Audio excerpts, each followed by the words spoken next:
पुद्गल को क्या देखिए, धरे विनाशी रूप। निज आत्म को देखिए, शुद्ध बुद्ध चिद्रूप। ओम सहजात्म स्वरूप परम गुरु शुद्ध चैतन्य स्वामी ने नमः।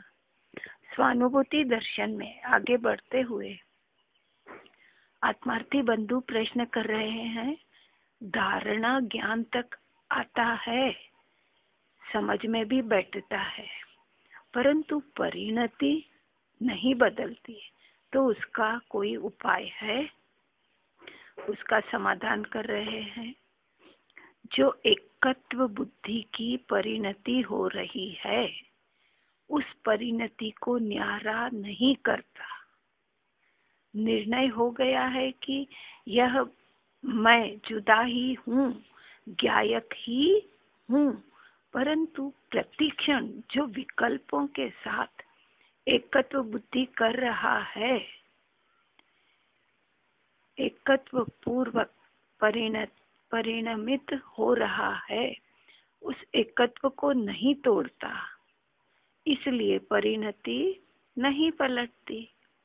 एकत्व को तोड़ने का प्रयास करे तो वह प्रयास प्रथम अभ्यास रूप हो सकता है, परंतु एकत्व बुद्धि तोड़ने का अभ्यास चलता है, तथापि एकत्व बुद्धि की परिणति हो रही है।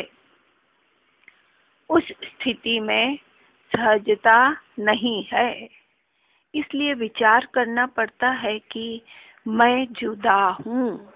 ऐसा विचार पूर्वक अभ्यास होता है, सहज नहीं होता। स्वानुभूति हो तभी सहज होता है। अगला प्रश्न है, दृष्टि, ज्ञान और अंशतः स्वरूपाचरण चारित्र, वह सब क्या साथ ही होता है? उसका समाधान कर रहे हैं। दृष्टि का विषय अखंड द्रव्य है, दृष्टि उसे ग्रहण करती है, ज्ञान सब जानता है और चारित्र में लीनता होती है। यह सब एक साथ है। विशेष चारित्र भले ही बाद में हो, परंतु प्रारंभ में सब एक साथ ही प्रकट होता है। दृष्टि का विषय मुख्य होता है और ज्ञान सब जानता है, अर्थात भेद ज्ञान करता है कि यह मैं हूँ, यह मैं नहीं हूँ, स्वरूप से हूँ और पर रूप से नहीं हूँ।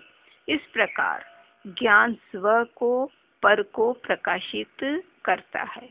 दृष्टि एक अपने को अखंड को ग्रहण करती है कि मैं अखंड ध्रुव तत्व चैतन्य मात्र भगवान आत्मा ही हूँ, उसे ही दृष्टि ग्रहण करती है। ज्ञान सबको जानता है और स्वरूपाचरण चारित्र अंशतः होता है।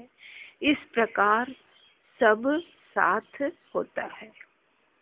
अगला प्रश्न है, अंतर्मुख वृत्ति होती है, परंतु वह धारा प्रवाह नहीं रहती, छूट जाती है। उसके लिए क्या करें? उसका समाधान कर रहे हैं। अनादि से यानी पर में एकत्व का अभ्यास हो रहा है, इसलिए वह कठिन हो गया है। स्व से एकत्व और पर से विभक्त, ऐसा अपना स्वभाव सहज है, तथापि अनादि का अभ्यास आदत होने से यानी पर में एकत्व सहज ही हो जाता है और स्वभाव में प्रयत्न करे तब मुश्किल से होता है। पर में तो एकत्व बिल्कुल जल्दी से हो जाता है और स्वभाव में कठिन लगता है। ये अनादि का संस्कार है ना। तथापि भेद ज्ञान का अभ्यास ज्यों का त्यों चालू ही रखे तो सहज हो। शुरुआत में प्रयत्न कर करके वह अभ्यास करता रहे तभी दृढ़ होता है। प्रयास तो करता ही रहना चाहिए। अगला प्रश्न है, मुमुक्षु प्रारंभ में भेद ज्ञान का अभ्यास सहज क्यों नहीं चलता? इसका समाधान कर रहे हैं। मैं भिन्न हूँ, इस प्रकार स्वभाव को ग्रहण करके अभ्यास करता रहे तो सहज होने का अवकाश है। आत्मा सहज स्वभाव रूप है, यानी मैं सहज ही स्वभाव रूप ही हूँ और उसके ज्ञान दर्शन चारित्र भी सहज है, सब सहज है, परंतु उस ओर प्रयत्न ही नहीं मुड़ता, इसलिए कठिनाई पड़ती है। उसे प्रारंभ में प्रयत्न कर कर के अपनी ओर मोड़ना पड़ता है, फिर तो उसका स्वभाव सहज है, इसलिए उसकी परिणति सहज ही अपनी ओर आ जाती है। पहले परिणति को प्रयत्न कर करके अपनी ओर मोड़ना पड़ता है, क्योंकि अनादि का विपरीत अभ्यास है। अगला प्रश्न है, उपदेश सुनकर वृत्ति में दृढ़ता नहीं आती, उसका क्या कारण है? उसका समाधान कर रहे हैं। दृढ़ता नहीं आने का कारण स्वयं ही है, दूसरा नहीं है। स्वयं दृढ़ता लाए तो आती है। अनादि काल का जो अभ्यास है उसी में चला जाता है और स्वरूप दिखाई नहीं देता, इसलिए दृढ़ता नहीं आती। परंतु आत्मा को लक्षण से पहचान कर निश्चित करना चाहिए। जो आत्मा सुख आनंद की इच्छा कर रहा है वह स्वयं सुख रूप है। बाहर से सुख की आशा रख के सुख आनंद की प्राप्ति के लिए उत्सुक रहता है, परंतु सुख बाहर में से नहीं मिलता है। बाहर में सुख है ही नहीं, मैं तो स्वयं ही सुख का भंडार हूँ, इसलिए आकुल व्याकुल रहा करता है।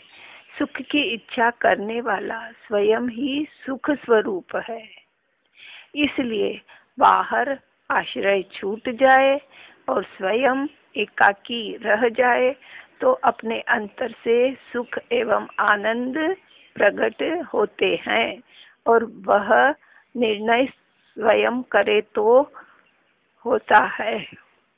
अगला प्रश्न है, जो बाहरी सुधार करना चाहता है उसका ज्ञान क्या मिथ्या कहा जाएगा? उसका समाधान करते हैं। ज्ञान मिथ्या है क्योंकि उसने विभाव भावों को छोड़ने का मार्ग नहीं समझा है। विभाव कैसे दूर हो उसका सच्चा उपाय वह नहीं जानता, इसलिए मात्र बाहर में ही सुधार करता रहता है। जो बाहर में सुधार करता रहता है, बाहरी सुधार करना चाहता है, उसका ज्ञान सच्चा नहीं है। वह मार्ग को नहीं पहचानता जिसका लक्ष्य ज्ञायक पर नहीं है। ऐसे अनेक जीव मात्र बाहरी ही सुधार करते रहते हैं, यानी बाहर की क्रिया जो भी करते हैं वह बाहर में ही उसको धर्म मानते हैं, अर्थात अशुभ भावों को सुधारते रहते हैं, परंतु इस प्रकार विभाव वास्तविक रूप से नहीं छूटते, इसके लिए उसका ज्ञान सच्चा नहीं है। अगला प्रश्न है, बाहरी अर्थात शुभ का अवलंबन लेकर करें। उसका समाधान कर रहे हैं। अज्ञानी जीव बाहरी अर्थात शुभ का अवलंबन लेकर अशुभ को छोड़ना चाहता है, परंतु वह सच्चा मार्ग नहीं जानता। जिसकी दृष्टि आत्मा की ओर नहीं है तथा आत्मा के लक्ष्य से विभाव छूटे, ऐसा उसका ध्येय भी नहीं है। जीव ने कषाय की मंदता अनंत बार की है। मंद कषाय करके अनंत बार मुनिपना धारण किया है। इस प्रकार बाहरी सब सुधार किया है, परंतु उसका ज्ञान सच्चा नहीं होने से उसके विभाव यथार्थ रूप से नहीं छूटते। मात्र उसे वैराग्य के कारण बाहर में सब छूट जाता है, परंतु वास्तव में तो अंतरंग से विभाव छूटने चाहिए। वे नहीं छूटते क्योंकि उसका ज्ञान सच्चा नहीं है। हे आत्मार्थी बंधुवर, इसे सुनकर समझकर अपने आचरण में लाने का प्रबल पुरुषार्थ करें। इन्हीं भावनाओं के साथ ओम नमः सिद्धम, ओम नमः सिद्धम, ओम नमः सिद्धम।